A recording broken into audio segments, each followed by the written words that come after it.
Indy Mogul.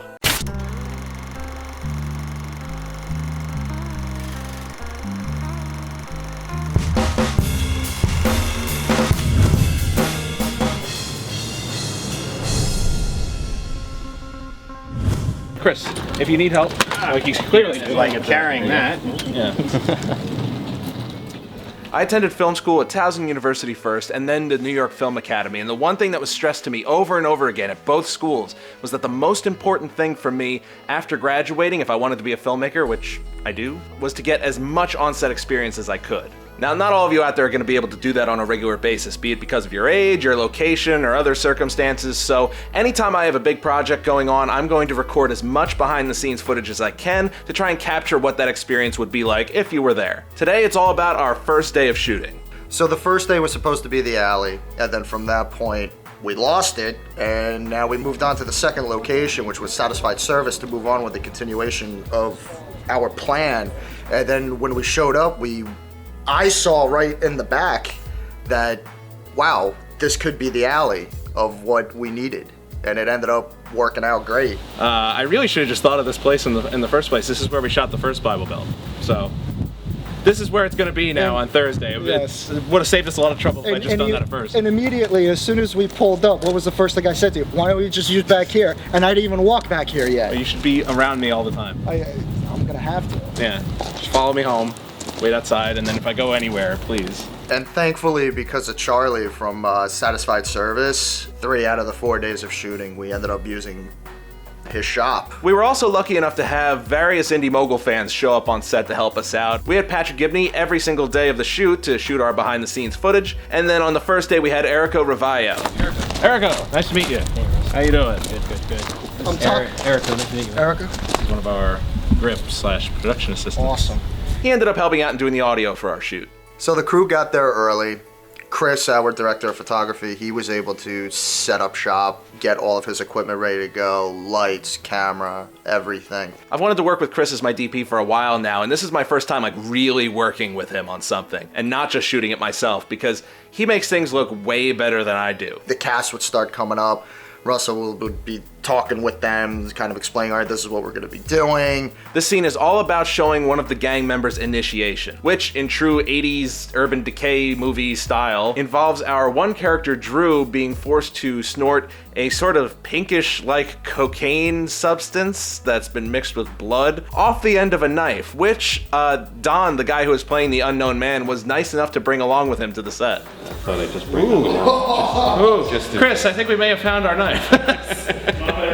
Let me see something. How sharp is it? Well, it's knife sharp, perfect. but it's knife sharp, but it's not razor sharp. Awesome, because Anthony's I getting this in his nose. Once all our thugs had shown up, we started blocking out the scene. I'll show you over here. You literally, you've got the easiest blocking anybody's ever been given. You sit there. Cool. Yeah. It's not actually a good idea, since we're going to be so close on your nose, and so you control it. We'll have you. Yeah. We'll have you put this in your own nose because we're going to be so close up. You can just that way you're in control. Which didn't feel that much more safe when I was just doing it just now. It's okay. Just kind of crouch right here. Yeah. Hey, man. What else do you want us to do? You want us to put like dirt on her face, on her shirt? Like, what we? Yeah, if you want to, go for it. Dude, actually, yeah, right up back. Let me show you. No, yeah, seriously. Yeah.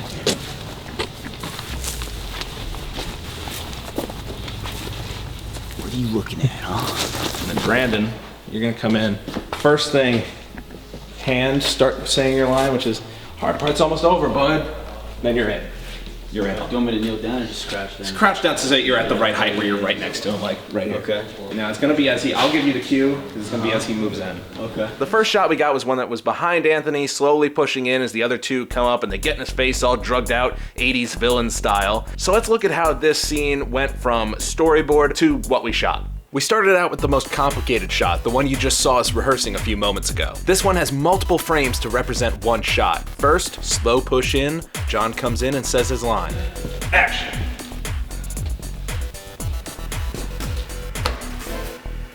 You're with us now.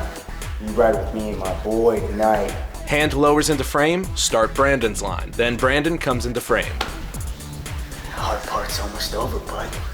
60 seconds from now, you won't even remember what you were so nervous about. Cut. Awesome, let's do it again. This time I want you guys, we may not use it, but just get over the top on it. Okay. Take a few deep breaths, get your heart going, and just get in there and just really with it. Do this one. All right, action. You're with us now. You ride with me and my boy tonight. Hard part's almost over, bud. 60 seconds from now, you won't even remember what you were so nervous about. Cut, beautiful, next setup. Rack focus from Anthony to glasses in foreground. All right, action.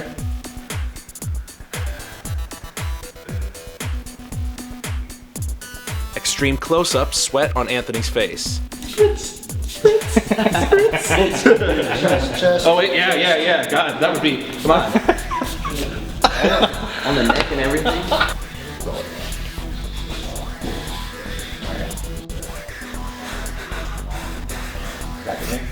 This one was supposed to be one shot at first, but we turned it into 3 close-ups. One on Drew, Does it hurt?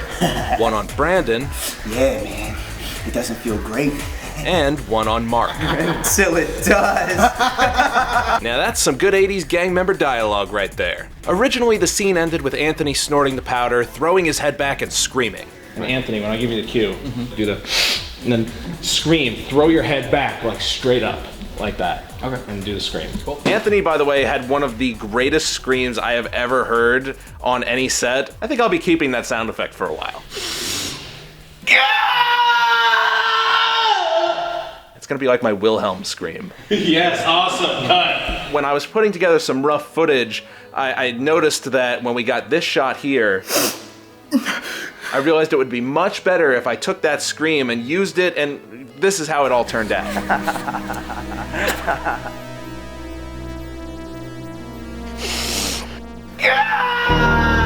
And that is exactly the sort of thing I was going for with this short. Where it goes black here is where we'll cut to the title. Now, I can't show much of the next scene that we shot because it's the last scene of the movie, and I didn't even include that in the script that I put out there for everyone to see, but I'll leave you with this incredibly epic shot.